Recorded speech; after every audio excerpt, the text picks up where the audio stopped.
Now entering the Bitcoin Podcast Network.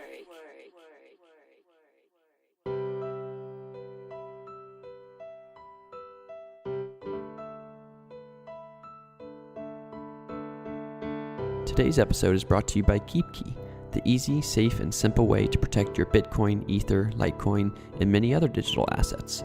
There's no time like the present to protect yourself from hackers, malware, and viruses. Visit keepkey.com to order your secure hardware wallet today and use the code HUMANIST10 for a limited time 10% discount. And before I begin today's episode, a quick life update. I'm currently writing a book, which is exciting. It's about our exponential and fragile context and how crypto can help us smooth the transition through this digital revolution. So I'm not sure on the title yet, but I'll be posting updates through Medium and on Twitter. So check me out there, and hoping to have it done by the end of this year. So I'll let you know also through the podcast when that happens. Cool. So let's get to today's episode. So today's episode is with Cheryl Yeoh from Moving Forward and Wendy Xiao Schadeck from NorthzoneVC. And we talk mostly about Moving Forward, which is this awesome new movement to get venture capitalists to publish their anti-harassment policies. And over 100 of the top VCs have done so. And this is one of these episodes where we cover a lot of ground, and we do it in a way, like I don't have that many episodes that are about diversity and inclusion and things of that variety. But I love this stuff, so I could talk about this all day.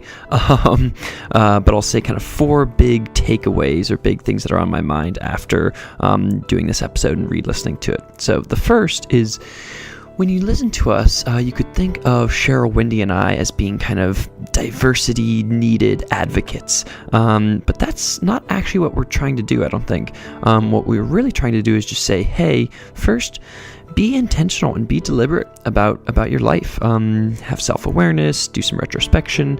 And this isn't just about, identity and power and diversity, but rather this is about life in general. So once you start to live intentionally, then you can start exploring all these juicy details to make the unconscious conscious, to kind of bring up those things that you hadn't thought about earlier. So although it may sound like we're being like diversity, what we're really just saying is live intentionally, and then stuff like diversity kind of comes about after you start thinking about that. And then the second thing that's very aligned with this is that we're not trying to be diversity maximalists here, but instead we're just trying to, and for example, at the end, Cheryl talks about these negative self-fulfilling prophecies that can come about when people are thinking about identity and diversity. And so we're not trying to push the maximalism. Instead, what we're trying to do is just say, hey, we want to have a relationship with identity and power.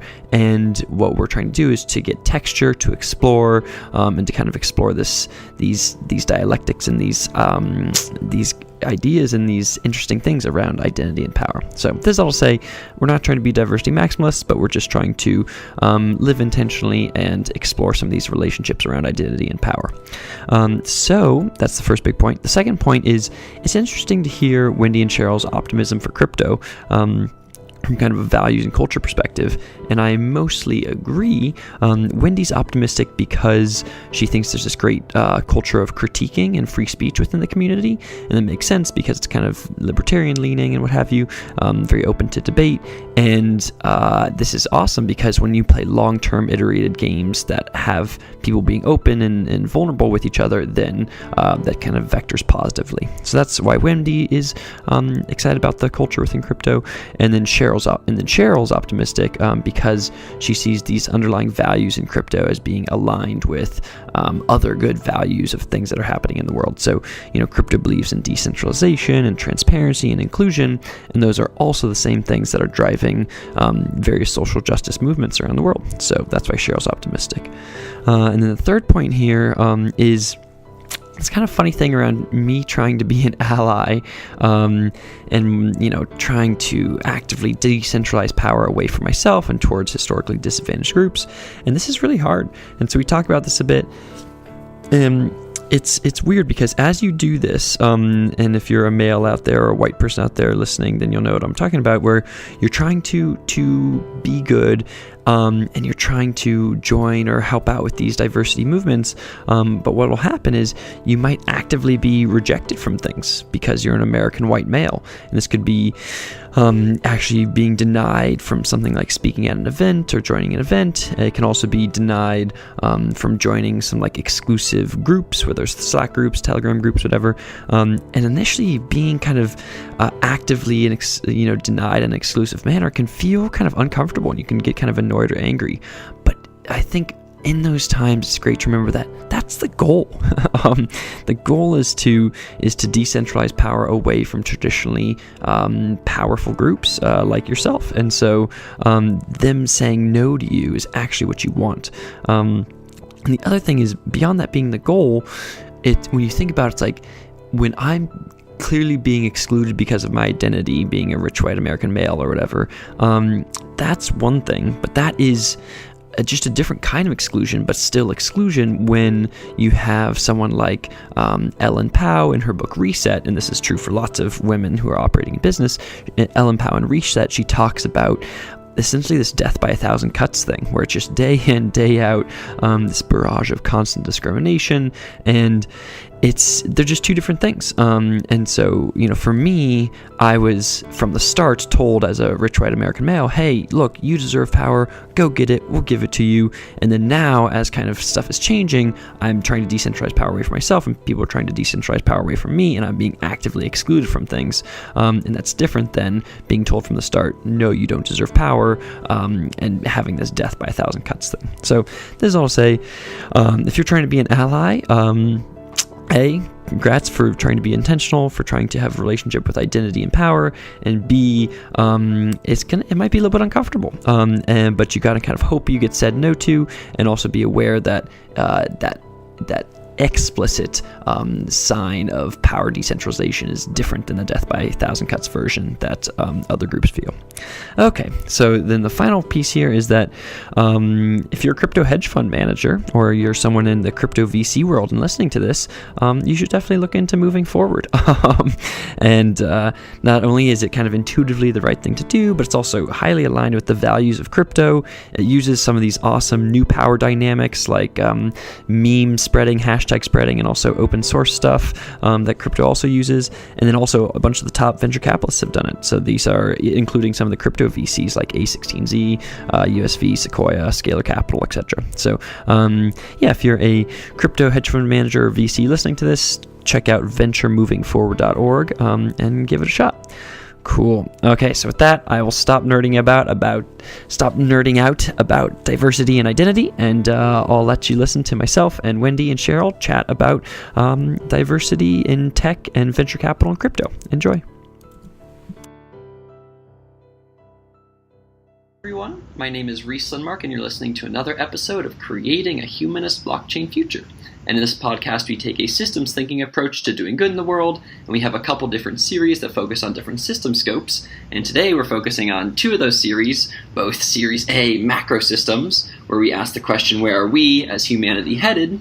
And also Series B, human systems, where we ask the question, how do humans work?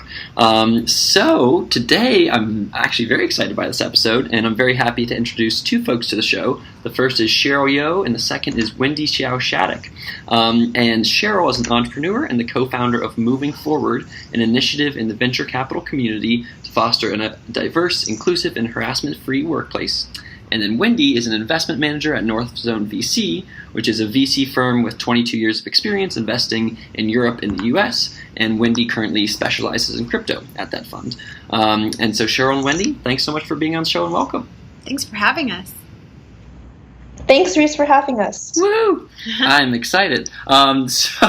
Moving Forward is something, I kind of gave a brief outline there, but it's this new brand of this cool new tech diversity initiatives that are coming out, and it's not just Moving Forward, but it's hashtag Moving Forward. Yeah. And so not to be confused with Uber's Moving Forward campaign. Ooh, okay, good thing, good differentiation. Yeah. I guess Cheryl, could you give kind of a high level overview on what what Moving Forward is and how it addresses diversity within tech? Yeah, sure. Moving Forward was really an advocacy project or initiative that was started to really hold VCs accountable post Me Too stories last year for what they're doing about trying to prevent, sexual harassment or discrimination from happening at the firms or outside the firms. So it really is an open source repository from all the biggest VCs, starting from the US and hopefully globally, to post all their harassment and anti-harassment and anti-discrimination policies, and also to establish a reporting line for reporting these incidences, because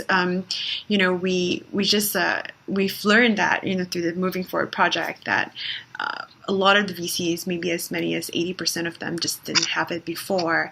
And we always say, like, if 2017 was a year of, listening to all these Me Too stories and processing, and even shock and surprise, then we want 2018 to be a year of action, accountability as well as transparency. So we started Moving Forward as a way to publish policies that would affect entrepreneurs pitching the firm.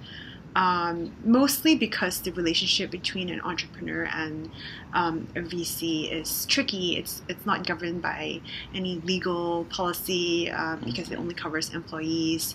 But VCs need to meet entrepreneurs a couple of times, sometimes socially, to learn about them and kind of learn more about the company. And that's where these situations arise where there may be inappropriate conduct.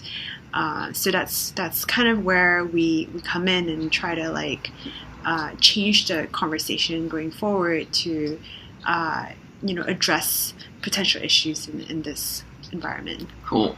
Yeah, so there's a lot to unpack there. And I think that, couple things come to my mind. The first is you say it's like in this post-Me Too world, and I think it's interesting. Me Too has been such a powerful meme, and it's got the hashtag, and it exploded both on my Twitter and on my Facebook and across all the different social media channels. It's also cool that it's an open source policy. So you guys have it's like an open table or whatever, and you can just go on your website and you can just upload. If I'm a venture capital firm, I can upload my own policies or what have you, and then they just get pushed into that system. So I think it's kind of, you're using these new power dynamics in this new world, which I think is really cool. Yeah, absolutely. So that's sweet. I'd like to transition now to Wendy, actually, and because with Cheryl, we were talking about kind of the macro perspective, diversity in tech, and Wendy, you have experience as a female crypto venture capitalist, and so you're at the intersection of lots of different diversity conversations. So could you kind of tell us a little bit more about what your experience has been being a women crypto venture capitalist? Well, first I have to say, I think I am probably one of 10 women. I'm exaggerating, but there is a very small percentage of women in sort of this intersection of tech in general. But the ones that are here are super amazing, and they're really, really inspirational people that I've had sort of the chance to be able to interact with. And I think this space is really kind of progressing from a very idealistic perspective in that, a lot of it is about reinventing societal and economic structures from scratch. And I think the idea of bringing forth diversity from the very beginning as these things are being built from the bottoms up is a really, really important one. And I think the best founders that I've talked to in this space really, really prioritize that. Also because they understand that, crypto is a multidisciplinary sector where we really need the perspectives of people in sociology and in economics and behavioral economics and psychology. And a lot of those people, are women, and they're also, they're people that might not traditionally be thought of as being involved in the tech sector. And so having these more sort of human and macro perspectives, I think, most good founders realize that that's important to both have on their cap table as well as in their community, as well as on their early teams. And then another data point that I just kind of recently realized is that all of a sudden I'm noticing that gradually more and more my daily interactions have been with women, and then it's not really been on purpose. The other day I actually noticed that more than 3/4 of my meetings that day were with women, and it felt kind of cool because I didn't really program my schedule to be that way, and I didn't select on purpose to be only interacting with women. And I'm sure vice versa, these entrepreneurs and other investors weren't sort of selecting on purpose to interact with me, but it kind of you sort of gravitate towards people that are like you and that, you can relate to. And then these sort of micro forces are what result in these sort of macro impact. And so I can see how the forces work the other way when the industry is 90% men and they sort of tend to pull more men in. And so I'm very excited by the fact that, at least within crypto, we are trying to take a very active position of bringing in diverse perspectives into the ecosystem. Yeah, I agree with all that. I think that there's a lot there. You're hitting on both this interesting tension that a lot of the women in crypto talk about, which is that, from a pure percentage perspective, there are less women than there are men, and it's like 90-10, or however you want to, different stats say different, or different studies have different percentages there. And at the same time, there are also lots of women in crypto because there are so many people who are in on it. And so it's like there's both, venture capital folks, and you had a meeting with, 3 or a day full of meetings with women in crypto. And so there's this funny tension where it's like we want to both talk about how we want to get more women into crypto, and there's already a bunch of women in crypto who exist. So I think that's interesting. I think that you talked about this, you hinted a little bit about unconscious bias, which I think is a crucial concept to get people more aware of, which is they go through their daily life and they're not really aware of, I'm actively biasing towards people that look like me or that I've seen media images of. You look like Mark Zuckerberg, therefore I'm going to be more interested in you or whatever. And I think what you talked about was kind of maybe the opposite of that, where you don't think it was necessarily this, but in your day you're I interacted with 3/4 women in crypto. How much was that unconscious bias? How much was that not? I don't think there's a right answer there, but I think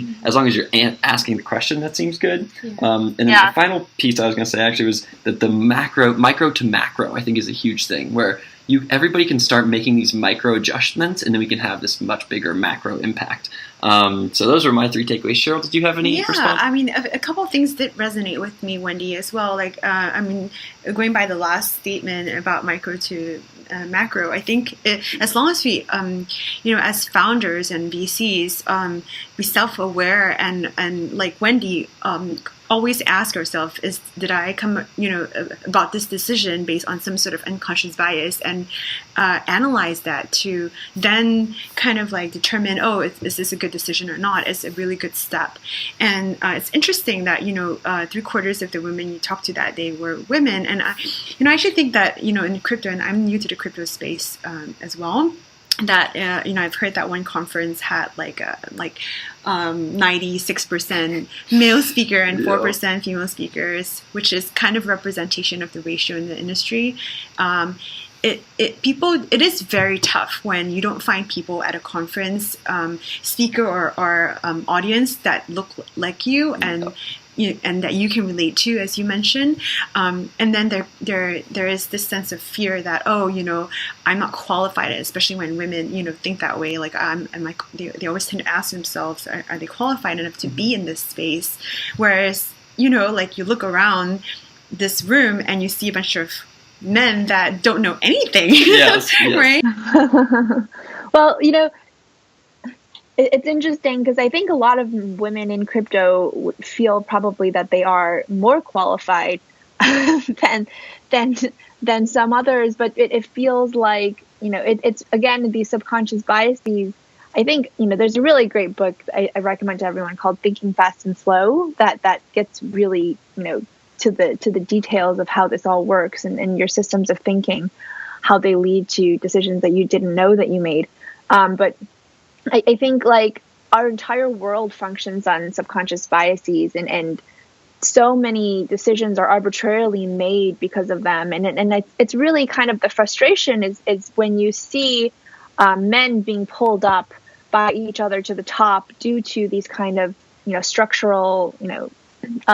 structural biases that already exist, where you feel like you have sort of the ability to also do that on a pure objective perspective. I mean, the women that I meet in crypto they're just fantastic. They're really, really, really bright and powerful and smart women.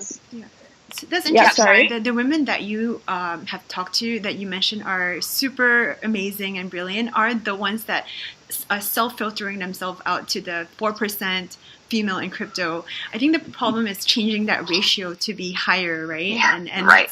That's where all the the confidence of the majority of women who aren't confident in coming into crypto probably feels is they don't have that knowledge to even get into it. I think that's where probably more more events, more initiatives have to occur to change that. Yeah, and I think that this I think it's like an imposter syndrome kind of thing, where it's like, oh, look at all these other people in the room. Do I belong here? Am I an imposter? And then, as you'll recognize very quickly, it's a new space, and there's so much to learn. And so and this is Linda Xie, who runs Scalar Capital. She does these one-on-one meetings with women, where she just did a bunch of one-on-one meetings with women. And she said one of the first takeaways was a bunch of women were in there like, oh, I'm not sure if I'm really an expert enough, or like, what can I do? And she was like, look, no one's an expert. Yeah, no one's an expert. Yeah. And like the dudes have been institutionalized and socialized to be assertive and to be confident, to be those things. But actually, behind the scenes, no one knows what's happening. So I mean, the whole sector has been around for less than really 5 years, and so I always say it's probably best to look for people who are thoughtful instead of those who claim to be experts. Yes, yes, I agree. I like that. So, kind of transitioning a bit here to the culture more generally within crypto. Sometimes I get sad when the crypto culture, for me, I think that there's the crypto culture that I get the most sad by is the greedy side of crypto culture, where you have a party during Consensus Blockchain Week where it's on a yacht, and on that yacht they auctioned off two $300,000 Aston Martins just to people in the audience. That's what are you guys doing? What is happening here? There's that side of things, and so I guess for me, I think there's some of this culture in crypto where I get worried about the kind of the greed side of things, and then also just the boys club side of things. So I know, Cheryl, you just recently got into crypto, and Wendy, you've been deeper in it for longer. What do you think about the thoughts on the culture within crypto these days, and maybe if there's any kind of loop between the boys club and the greed side of things? Wendy, what are your thoughts?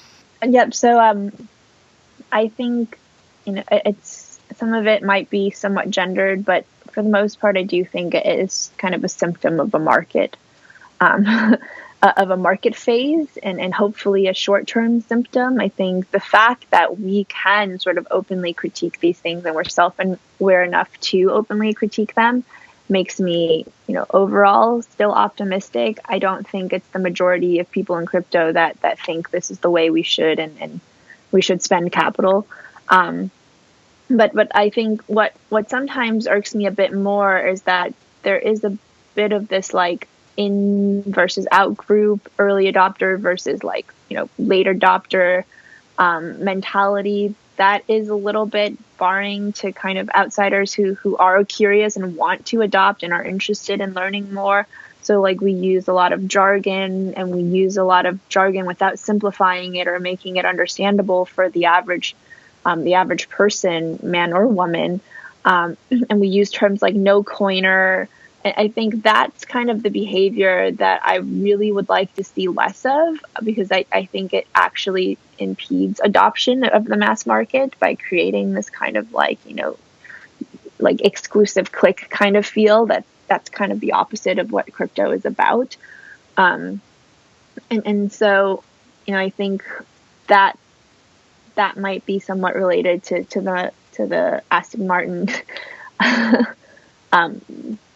school of thought. But I think that, the greed it's kind of a natural part of human nature, but the way that it's sort of being manifested now feels a little bit temporary. Mm-hmm. Yeah, we're at a unique place in time. Hopefully there won't be 10 Aston Martins auctioned next year. This hopefully was a blip. Yeah. But also, as you think about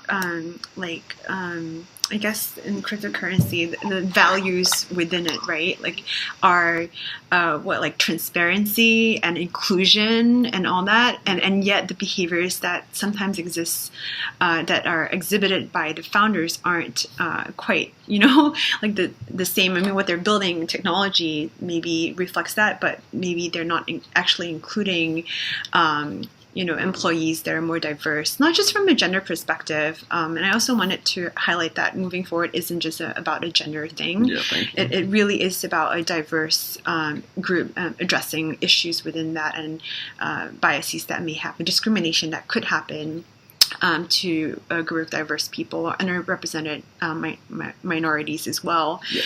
So anyway, I guess if you're building a new structure for the new world, so to speak, but 50% of the population are women, how can you 96% men built for 50% female male population, right? Mm-hmm. So you have to be inclusive to build a good product to begin with, and you need to be transparent about it. Yeah. I think that on that final point, there's times where people made products. I think the best example is when someone made an airbag, and it was a bunch of dudes making an airbag, and they made it for a 6 foot tall person, and then the airbag didn't work for people that were 5'4" or whatever, and they had to change it. So I think making sure your internal company aligns with the external community of users is key. Exactly. I want to reemphasize your point about the gender and crypto, or it's that moving forward is not just about gender. It's about intersectionality. It's about all the different kinds of types of people that exist in the world, and trying to bring diverse folks to the front. I think that for me within crypto, the reason why I come back to gender and crypto specifically is because crypto has it's very worldly, it's very global by nature, and so it has perhaps less of some of the other kinds of traditional, it still almost certainly has class-based and ethnic or race-based discrimination, but it has a good global take, I guess. And that gets to your final point there about the values, which are, I think that is, and I guess back to Wendy's optimism, where it's I am optimistic because there are a lot of people in crypto and blockchain that want to do good, and the values that they have that are baked into them are things like transparency and inclusion and some decentralization of power. And it's the moment you take those things and then push them onto yourself, you're oh, great, I should change the way I act. So I am also optimistic. I mean, we're still fighting this problem in tech, right, in general. And I think I recently read this research that shows that although women get less investment in terms of VC funding, they make on average more revenue. I think it's something for every dollar invested, women make 78 cents and men make 31 cents. Mm-hmm. So I think women make double the revenue men make of the funded ones. So I mean, if to your earlier point, if greed and profit is the main driver for a lot of early adopters in crypto, then as with tech, maybe the positioning to invite more of a diverse or balanced participation is to appeal to that in terms of to report numbers in terms of profit. The more diverse your team is, the more profit you'll make. Mm-hmm. So it's just to simply put it like that. Yeah, I don't know if I would agree that sort of greed and profit is the driver of the early adopter movement. I think it is an important driver, but I think there was a ton of sort of idealism and passion around this idea of decentralization as well. Which I think lends itself even better. But totally, I think economic empowerment and financial sort of balance between the genders and sort of different classes of diversity for the first time can be uniquely enabled by something like this that is sort of so bootstrapped from the ground up. But and just to touch on your earlier point about hiring in crypto projects, I think we briefly glazed over this. I'm noticing projects that are saying like our next hire has to be a woman, and it's so different. I think it's so different to sort of be paying lip service to the checkbox of we interview 10 women, therefore we're done, to like we have to hire a woman as our next head of growth or head of whatever. And that's a very different mentality. And I think that's one that is uniquely also enabled by crypto, because so many of these projects are being built from the ground up now. But of course, like the talent pipeline in multidisciplinary in roles, it is really, really still very thin. And it's very thin for women in particular. And so I would encourage more women to just start, learning and reading white papers if they're interested, and meeting these teams, because, there's a lot of demand. Yes, I agree with that. And there's a lot of demand if you want, both at the work level and also at like if you want to go to conferences and be a speaker. There's like a lot of, I agree that there's a lot of demand. And I want to rep Duolingo had a great, because as we talk about here, it's like there's a whole ecosystem of things. There's a whole funnel of like how to get more women into various ecosystems. And Duolingo has, of their hires in the last, I think, couple years, they've had either 50-50 or more female engineers than male engineers. And they did it through essentially changing the top of their pipeline, where they looked and they said, okay, which schools have the highest percentage of female computer science graduates? Great. We're going to start recruiting at those schools rather than some of these other schools. And so they essentially just did an analysis of their funnel, and said, oh, where should we go? Oh, great. This makes sense. And then they did it, and then they found great people, and we're happy. Yeah. Cryptocurrency is vibrant and exciting, but it's not without its share of bad actors. Exchanges and personal accounts can get hacked, computers can be infected with malware. Left unprotected, your digital wealth is up for grabs. Don't let yourself be a victim. KeepKey is the safest and simplest way to protect your Bitcoin, Ether, Litecoin, and other tokenized assets. This hardware wallet is a separate device that you control. Brought to you by the pioneering team at Shapeshift, KeepKey works with the wallet software on your computer to manage your private keys and transactions. Your device is PIN protected, which provides protection if it falls into the wrong hands. Its large display lets you carefully view and approve every transaction. And if your KeepKey is ever lost or stolen, you can safely recover your device without compromising its private keys. The bottom line, you'll sleep easier knowing that your digital wealth is safe and secure. Visit keepkey.com to order yours today and use the code HUMANIST10 for a limited time 10% discount. So something that I'd like to ask is maybe to play a little bit, to kind of transition here and play a little bit of not necessarily devil's advocate, but kind of expand. I feel like right now we got 3 people who are pro diversity within crypto and within tech in general. What do you guys /gals think about so when people, I guess, what have been some successful, I guess from both perspectives. Let's actually start from the perspective of an ally. If I am a male ally or a white ally or whatever, and I'm trying to help a more diverse ecosystem, how should I do that? What are your thoughts on if I want to help, how should I help? I think step one, just joining the conversation about diversity is really important. I often think that this topic, it gets dominated by those groups that are more diverse, and sort of the white males of the world try not to participate, or they think it doesn't apply to them, but really it actually it especially applies to them, because it's sort of, they have more power in this paradigm to be able to turn that around, right? So having the majority be involved, I think that's definitely step one. Yeah, I agree with that. Cheryl, do you have things that come to the top of your mind? I think going back to how like men pull in more men, I'd just be aware, like as you're looking to hire your next team member, it is like more effort in a way to go outside of your immediate network to look for a more diverse team. But I think we should understand that has its benefits and returns. It does take more effort, but it's worth it. Yeah, the long term, like the short term, it's like, oh, I'm just going to hire my friend who I lived with in college. Yeah, or like, get referrals. So you're going to ask your friends for referrals, and your friends will end up being people like you. So it does take more effort to go outside of that. Yeah, that makes sense. I think that on the joining the conversation piece, that's been one that I personally have been fascinated by, and I'd love to get your guys' takes on this, which is, so I have been a person who's been like, yay, diversity within tech, within venture capital, within crypto, and something that's interesting is that I essentially get, even though I'm into it, I also get excluded from many of the conversations because, like, I'm not part of any women in blockchain Telegram groups or Slack groups or whatever. And it was a tough thing for me initially because I was like, oh man, but I want to be part of these things.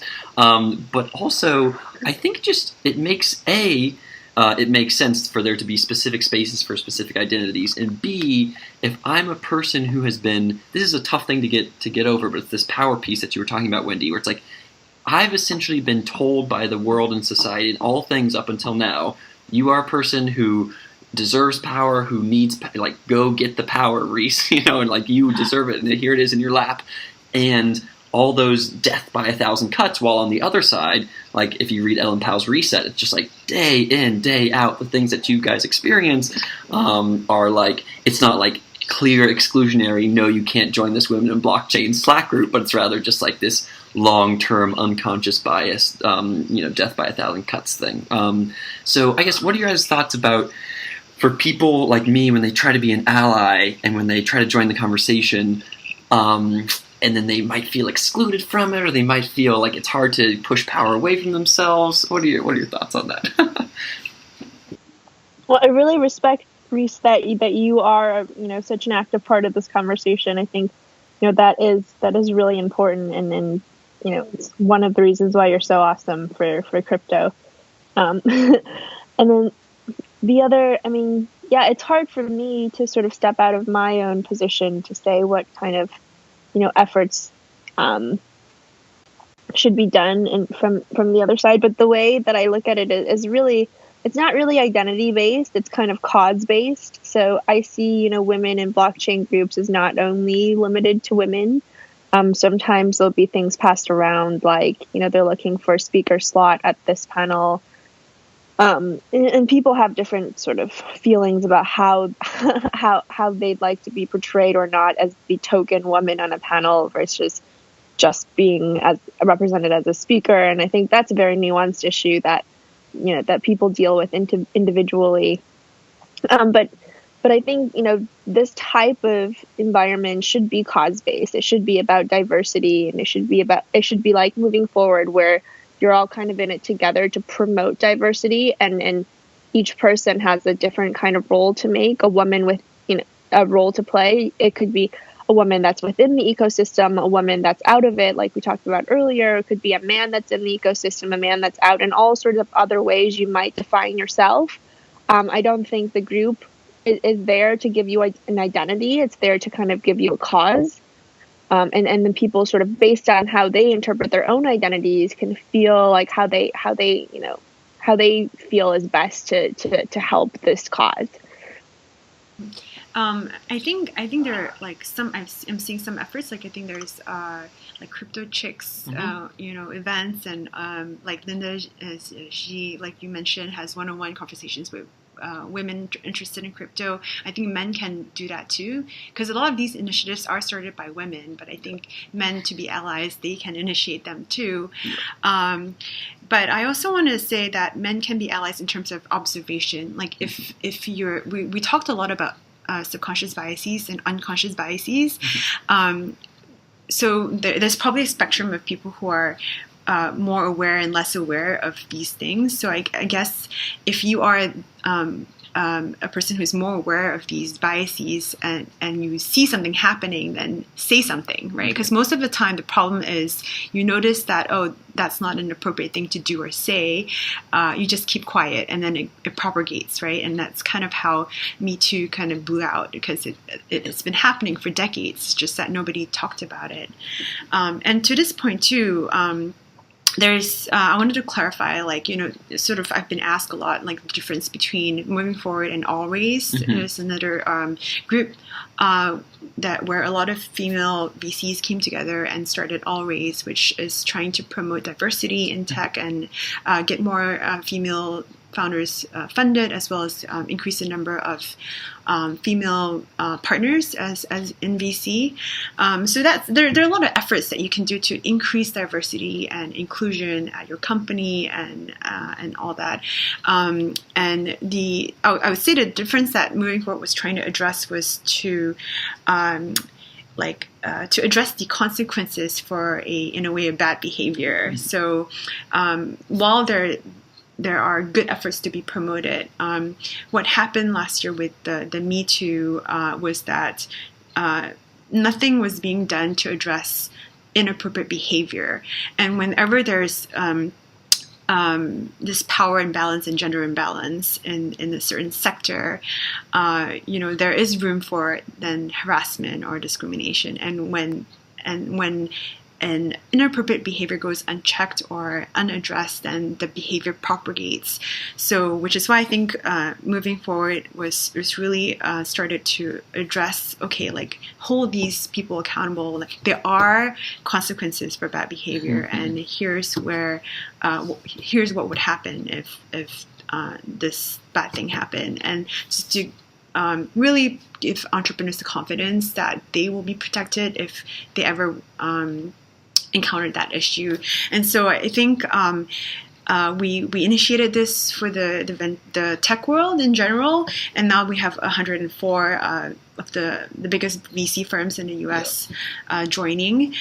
We have Scalar Capital is actually the first crypto hedge fund to join Moving Forward, and there's a couple more, but really we hope that more crypto funds would actually join in as well. Yeah, I think, so yeah, you have Always, which is, there's Always and there's Project Include, which I see both of those as kind of these like macro kind of movement building institutions, and then you have Moving Forward, which is a partner of both of them, essentially. Is that right? Yeah. Yeah. And as you say there, it's back to these dynamics that you were talking about at the beginning, where you have professional and social spaces starting to kind of commingle in weird ways, and then especially if like alcohol gets flowing or whatever, it's like then bad things can happen, and making sure that you, for a given firm, that they've thought about it beforehand, and that they have policies that essentially both protect everybody in theory, that says, hey, we're actively thinking about this, and when you're in these settings,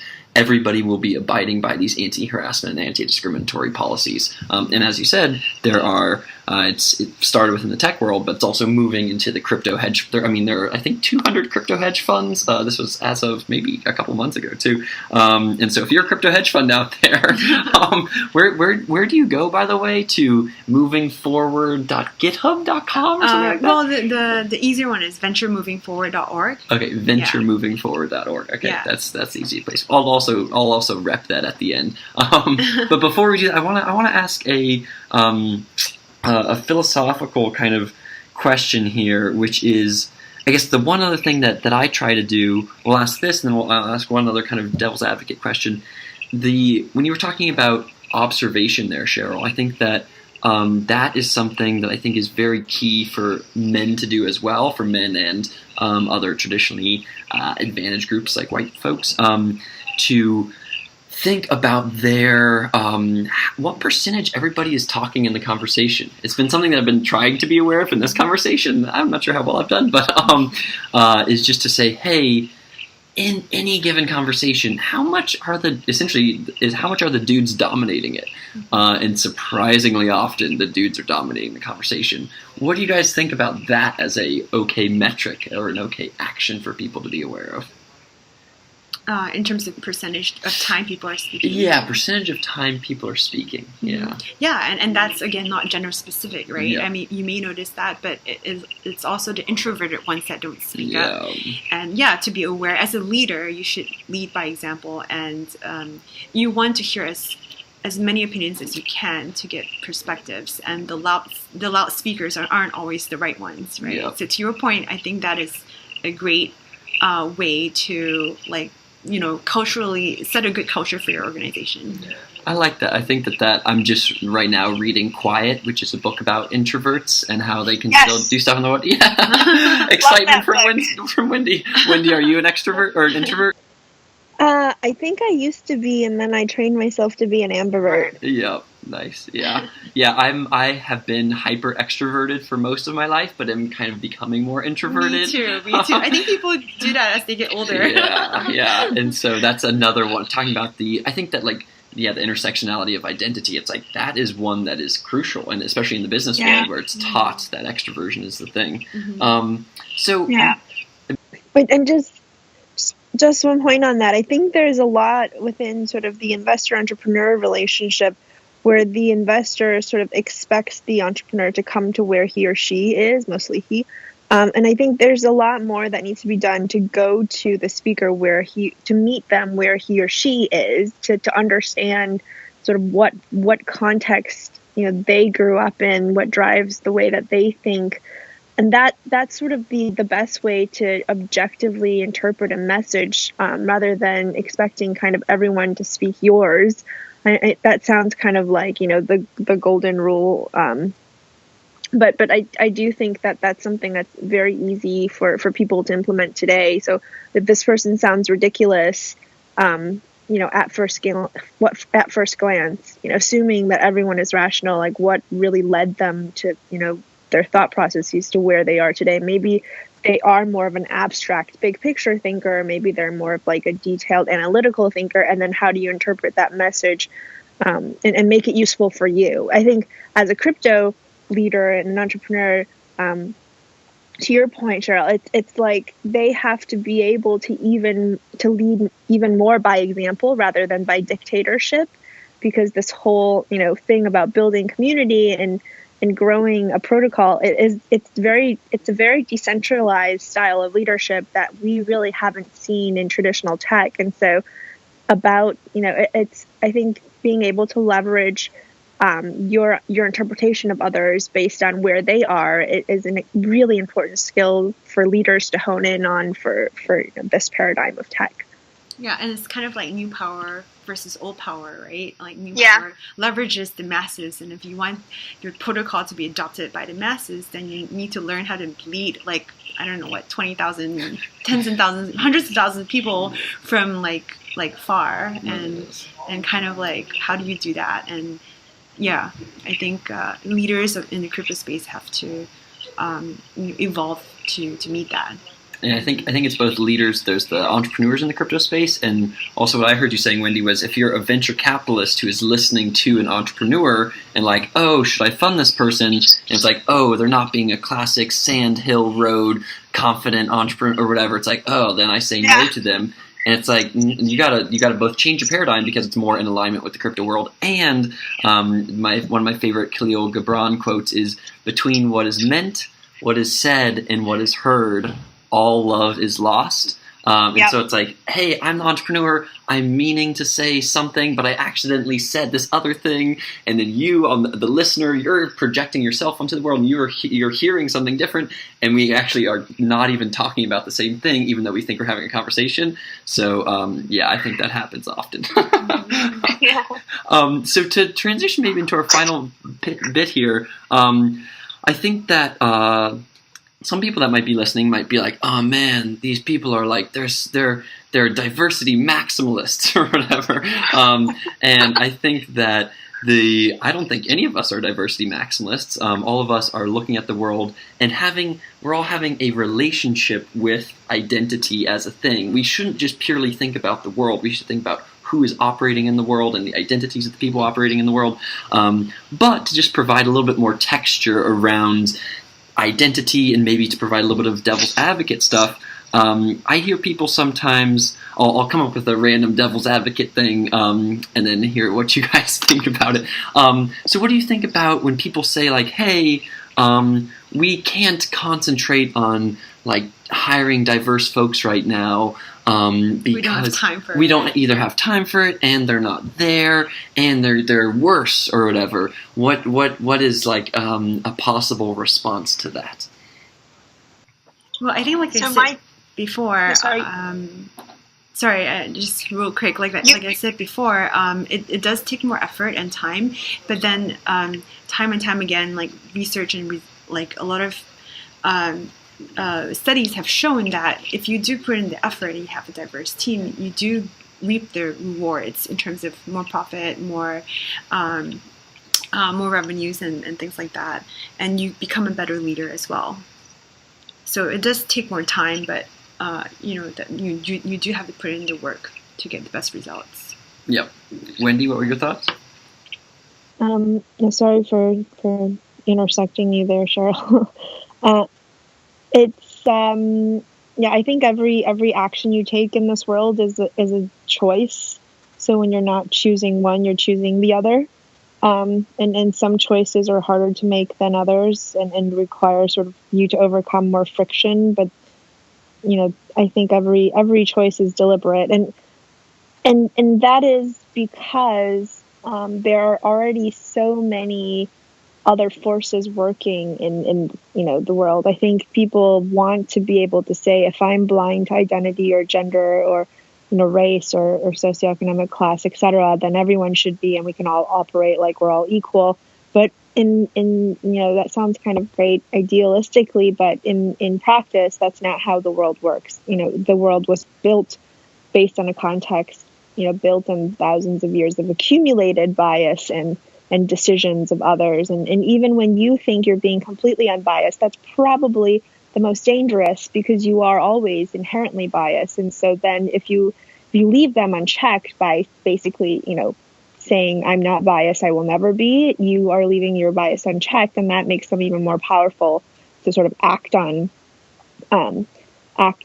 to sort of, rule your actions in an unchecked way. And so I think people need to be more careful about the actions that they take, and be aware of sort of the context in which they're operating. And we didn't all just sort of arise from the ground of like a primordial soup with no one around. The world was built by people, accumulated knowledge and decisions, and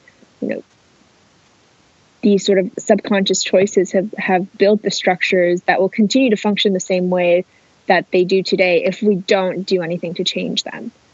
Yeah, I agree with that. And it's similar to it's like you can't just expect for climate change to go away unless you're intentional about it. And you can't just expect various parts of diverse realities to just the past has inertia. Yeah.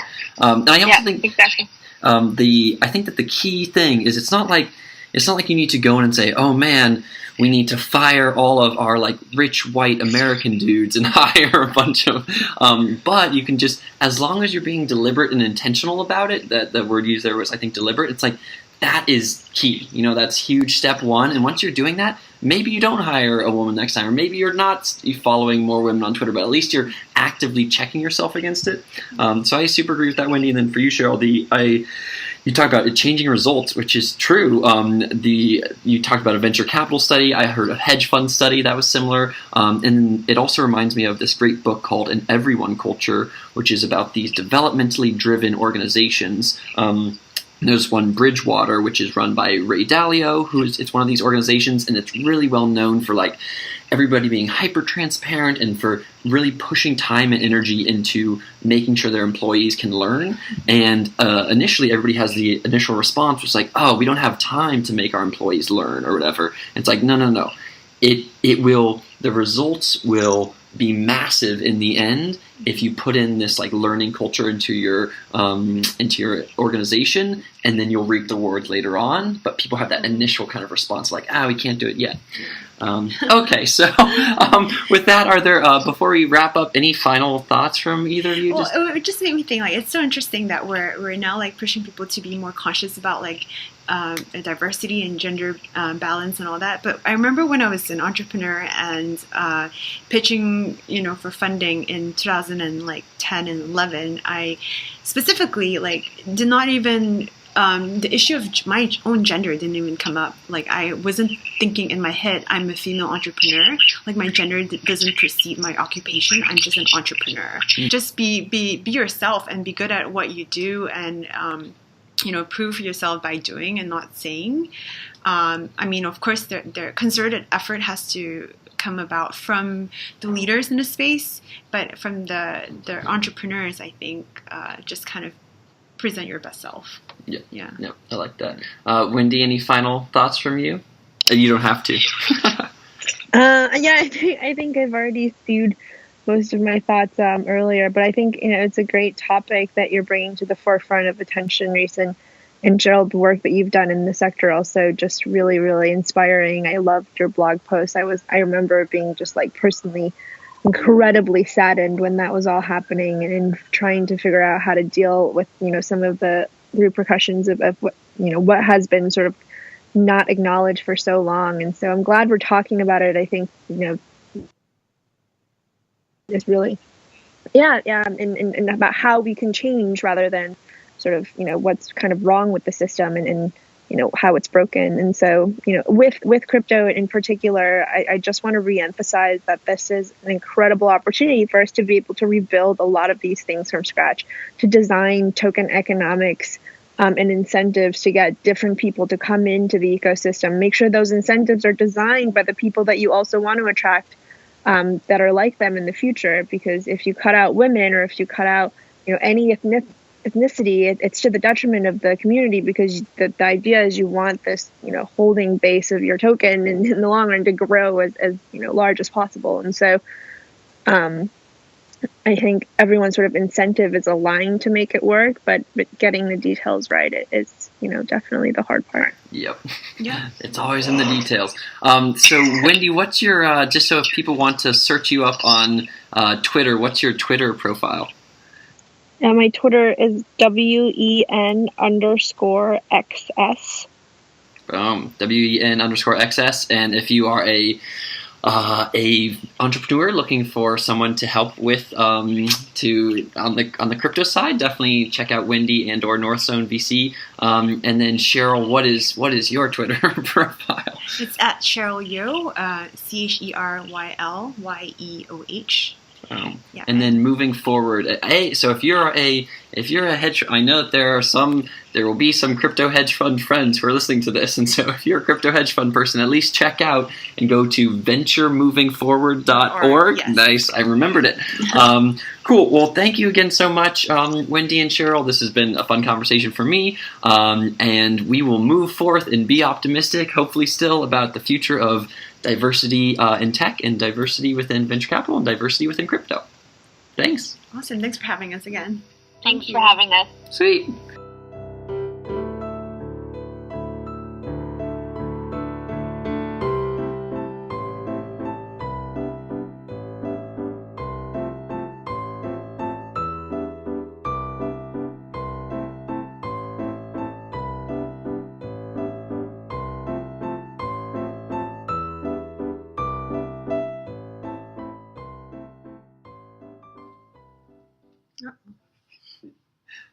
Hello, Wendy. Wendy, we can't hear you.